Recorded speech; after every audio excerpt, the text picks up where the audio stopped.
Hello friends, welcome back to my channel. Friends, आज की video में मैं आपके साथ शेयर करूंगी बहुत ही ट्रेंडिंग और वायरल ब्लाउज की डिज़ाइन। मैं आपको बहुत ही आसान तरीके इसकी कटिंग और स्टिचिंग करना बताऊंगी। बहुत ही आसान है इसे बनाना, आप स्टेप बाय स्टेप फॉलो कीजिए और वीडियो को लास्ट तक जरूर देखिए। तो मैंने यहाँ पर देखिए मेन फैब्रिक को लिया है। आप इसको किसी भी साइज में बना सकते हो। तो मैं यहाँ पर 32 साइज की बना रही हूँ। तो आप 32, 30 या 34 साइज के भी बना सकते हो। तो देखिए मैंने यहाँ पर इस तरह से अस्तर को प्रेस करके फोल्ड करके रखा है। सबसे पहले हम ऊपर से नीचे की तरफ इसकी लंबाई लेंगे। तो मैं यहाँ पर इसकी लंबाई ले रही हूँ 14.5 इंच। 14.5 इंच पे मार्क करके देखिए स्ट्रेट लाइन ड्रॉ करके मैं इसको कट कर लिया है। कट करने के बाद आप मैं ले रही हूँ शोल्डर। तो शोल्डर लिया है मैंने 5.5 इंच। अगर आप 30 साइज की बना रहे हैं तो आप शोल्डर 5 इंच लीजिए। और आर्म होल लिया है मैंने 6 इंच। इस तरह से देखिए 6 इंच पे मैंने मार्क कर लिया है। आप हमें दोनों निशानों को मिला लेना है। अगर आप 30 साइज के बना रहे हैं तो शोल्डर आर्म होल आप 5.5 इंच लीजिए। अगर आप 34 साइज के बना रहे हैं तो आर्म होल आप 6 इंच लीजिए और शोल्डर 5.5 इंच। तो देखिए 6 इंच पे मार्क करके मैं यहाँ पर स्ट्रेट लाइन ड्रॉ कर लिया है। लाइन ड्रॉ करने के बाद आप हमें लेना है आर्म होल की गोलाई। तो आर्म होल की गोलाई देने के लिए मैं यहाँ पर 1 इंच पे मार्क करके इस तरह से देखिए आर्म होल की गोलाई दे दिया है। देखिए इस तरह से हमें राउंड शेप देनी है। तो आर्म होल की गोलाई देने के बाद आप हम लेंगे चेस्ट। तो चेस्ट है मेरा 32 इंच। 32 को 4 से डिवाइड करेंगे तो 8 इंच और 2 इंच लिया है मैंने एक्स्ट्रा मार्जिन के लिए। आपका जितना भी चेस्ट है आप 4 से डिवाइड करके जो भी आएगा उस हिसाब से आप मार्क कीजिए। अब हम लेंगे कमर। तो कमर है मेरा 28 इंच। 28 को 4 से डिवाइड करेंगे तो 7 इंच और 2 इंच लिया है मैंने टक्स के लिए और 2 इंच एक्स्ट्रा मार्जिन के लिए। अब हमें देखिए इन दोनों निशानों को इस तरह से हमें मिला लेना है स्ट्रेट लाइन ड्रॉ करके।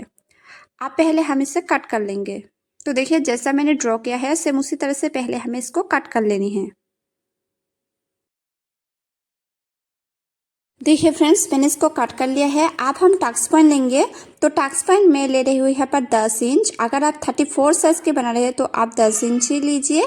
अगर आप 30 साइज के बना रहे हैं तो आप 9.5 इंच लीजिए। तो देखिए यहाँ से मैंने लिया है 3.5 इंच और यहाँ से मैं लूँगी 3.25 इंच।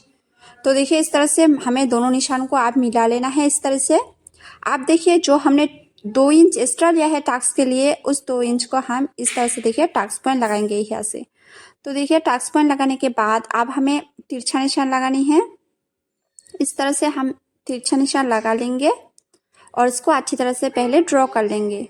तो देखिए इस तरह से हमें टक्स लगाने के बाद अब हम लेंगे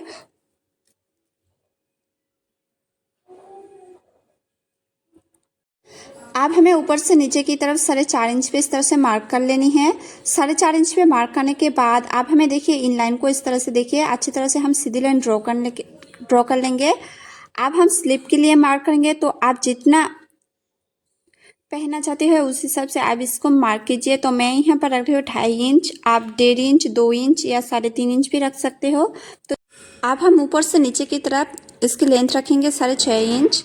अगर आप जितना डीप पहनना चाहते हो उस हिसाब से आप मार्क कीजिए। 7 इंच या 7.5 इंच भी ले सकते हैं। तो मैं यहाँ पर 6.5 इंच पे इस तरह से मार्क करके देखिए आप अच्छी तरह से राउंड शेप की तरफ इस तरह से गोलाई दे देनी है नेक की। देखिए जो पहले हमने टक्स लगाया है उसको इस तरह से हम नाप लेंगे। तो यहाँ से 4.5 इंच आती है तो इस साइड पे भी हम 4.5 इंच लगाएंगे। तो 4.5 इंच पे मार्क करके आप हमें देखिए ऊपर की तरफ इस तरह से सीधी लाइन ड्रॉ करनी है। लाइन ड्रॉ करने के बाद अब हम इसको अच्छी तरह से काट कर लेंगे। तो देखिए पहले नीचे की तरफ इसको काट कर लेनी है। अब हम ऊपर की तरफ इस तरह से जैसे ड्रॉ किया है उसको इस तरह से काट कर लेंगे।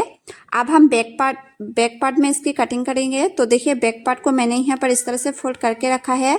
तो ऊपर की तरफ इस तरह से हमें एक पहले सीधी लाइन ड्रॉ कर लेनी है इस तरह से।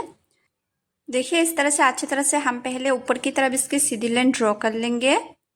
सीधी लाइन ड्रॉ करने के बाद आप हम देखिए जॉइंट साइड की तरफ 1/2 इंच एक्स्ट्रा लेंगे आई हुक के लिए। देखिए हमें 1/2 इंच इस तरह से एक्स्ट्रा लेनी है आई हुक के लिए हमें। अब हम ऊपर से नीचे की तरफ इसकी लंबाई लेंगे। तो ऊपर से नीचे की तरफ मैं यहाँ पर इसकी लंबाई ले रही हूँ 14 इंच। 14 इंच पे हमें मार्क करके इस तरह से नीचे की तरफ एक स्ट्रेट लाइन ड्रॉ कर लेनी है। तो देखिए मैंने यहाँ पर नीचे की तरफ स्ट्रेट लाइन ड्रॉ कर लिया है। स्ट्रेट लाइन ड्रॉ करने के बाद अब हम लेंगे शोल्डर। तो जैसा हमने फ्रंट पार्ट में इसकी कटिंग किया था उसी तरह से हमें बैक पार्ट में भी इसकी कटिंग करनी है।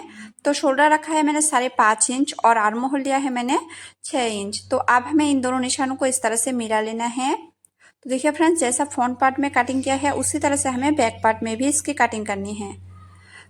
तो अब हम लेंगे आर्म होल की गोलाई देंगे। तो मैं यहाँ पर 1 इंच पे इस तरह से आर्म होल की गोलाई दे दिया है। आर्म होल की गोलाई देने के बाद अब हम लेंगे चेस्ट। तो हाफ इंच छोड़कर हमें चेस्ट लेनी है। तो चेस्ट है मेरा 32 इंच। 32 को 4 से डिवाइड करेंगे तो 8 इंच और 2 इंच लिया है एक्स्ट्रा मार्जिन के लिए। अब हम लेंगे कमर। तो कमर है मेरा 28 इंच। 28 को 4 से डिवाइड करेंगे तो 7 इंच और 1 इंच लिया है टक्स के लिए और 2 इंच एक्स्ट्रा लिया है मार्जिन के लिए। अब हम कमर और नीचे की तरफ ऊपर की तरफ चेस्ट की तरफ एक स्ट्रेट लाइन ड्रॉ कर लेंगे। तो देखिए दोनों निशान को हमें मिला लेना है। अब हमें ऊपर से नीचे की तरफ 4.5 इंच पे मार्क करना है।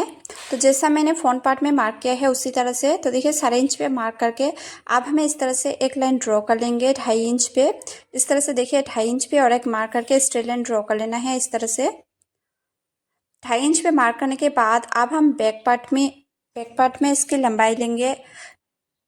डिज़ाइन के लिए लेंथ लेंगे। तो मैं यहाँ पर रख रही हूँ 9 इंच। आप चाहे तो 10.5 इंच या 11 इंच भी रख सकते हो। जितना आप बैक पार्ट में पहनना चाहते हो तो उस हिसाब से आप इसको मार्क कीजिएगा।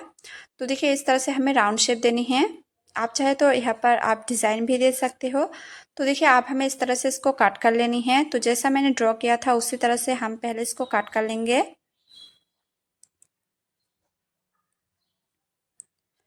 तो देखिए बैक पार्ट और फ्रंट पार्ट की मैंने इसे यहाँ पर कटिंग कर लिया है।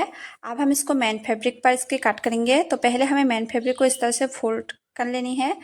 तो देखिए जैसा हम मेरा फ्रंट पार्ट है, फ्रंट पार्ट में आपको जॉइंट साइड की तरफ मेन फैब्रिक पर इसके कट करनी है।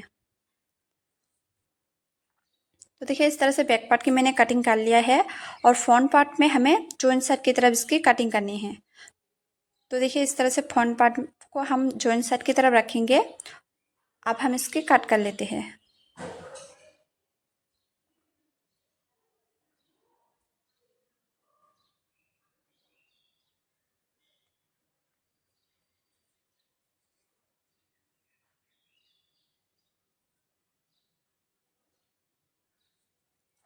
देखिए फ्रेंड्स, फ्रंट पार्ट और बैक पार्ट की मैंने कटिंग कर लिया है। अब हम स्लीव की कट करेंगे। तो स्लीव को कट करने के लिए पहले हमें देखिए मेन फैब्रिक को इस तरह से रखनी है। मेन फैब्रिक हम दोनों स्लीव की एक साथ कटिंग करेंगे तो इसलिए मैं यहाँ पर इसको फोल्ड कर रही हूँ। तो अब देखिए फ्रेंड्स, आप हमें पहले ऊपर की तरफ एक स्ट्रेट लाइन ड्रॉ कर लेनी है। देखिए इस तरह से एक ऊपर की तरफ स्ट्रेट लाइन ड्रॉ कर लेंगे ताकि मार्क करने में हमें आसानी हो जाएगी।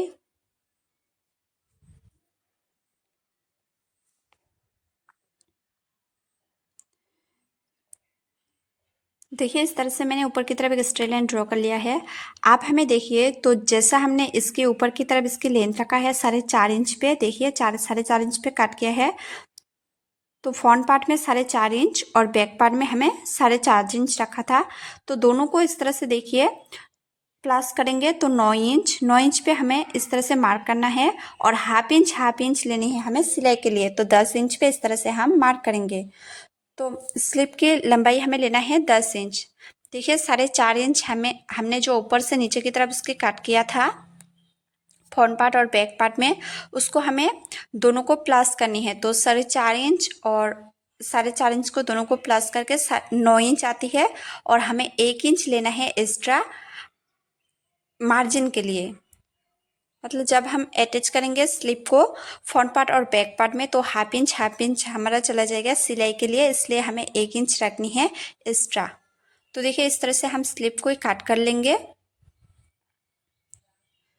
देखिए अब बीच में से इसको काट कर लेनी है।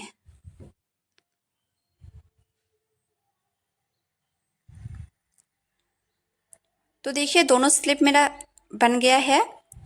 आप स्लीव को देखिए फ्रेंड्स, स्टिचिंग का वीडियो मैं नेक्स्ट पार्ट में बताऊंगी आपको कैसे इसको स्टिच करना है। तो जैसा मैंने इसको बताया बहुत ही आसान तरीके से, तो स्टिच करना भी बहुत ही आसान है।